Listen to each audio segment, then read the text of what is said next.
వాస్తవానికి బంగ్లాదేశ్ ఇన్సిడెంట్తో పాటే భారత్లో కూడా ఇన్సిడెంట్స్ క్రియేట్ కావాలన్నటువంటి ప్రయత్నం చేశారు.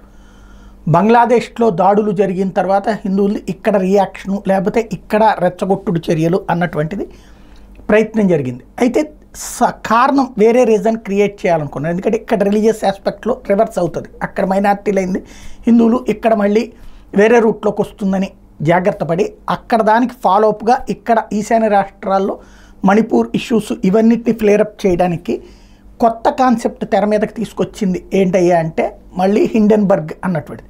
ఆల్రెడీ హిండెన్బర్గ్ని అడ్డుపెట్టి ప్రయత్నించారు, అది కాస్త విఫలమైంది.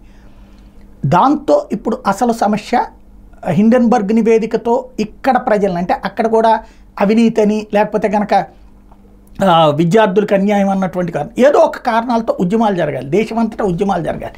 ఇప్పుడు అది సాధ్యం కాకపోయేటప్పటికీ ఒక లాంగ్ స్టాండింగ్ కాదు, షార్ట్ స్టాండింగ్ ప్లాన్ చేశారు. ఈ నెల 22న దేశవ్యాప్తంగా అకస్మాత్తుగా కాంగ్రెస్ పార్టీ ఐఎన్డీఏ కూటమి భాగస్వామి పక్షాలు ఉద్యమాలు చేయటం. ఎవరైనా రియాక్షన్ అంటే ఇవాళ సమస్య వస్తే వెంటనే రియాక్ట్ అవుతారు.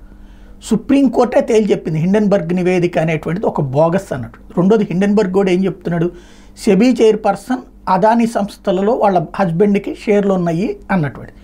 షేర్లు ఇంతకుముందు కొనుక్కున్న మాట వాస్తవమే, అది మా రెగ్యులర్ బిజినెస్లో భాగం. ఎప్పుడైతే నేను సెబీ చైర్పర్సన్ అయ్యానో అది అమ్మేశానని ఆవిడ చెప్తుంది.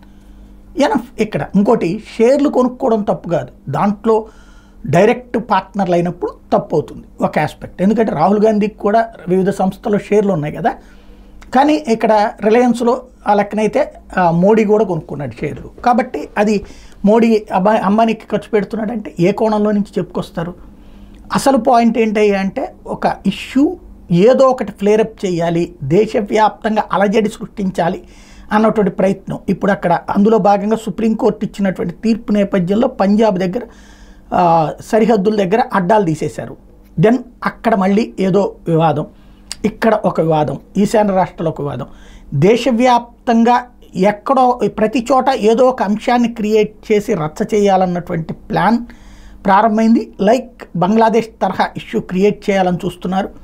మరి దేశం ఎలా ఎదుర్కొంటుందో చూడాలి.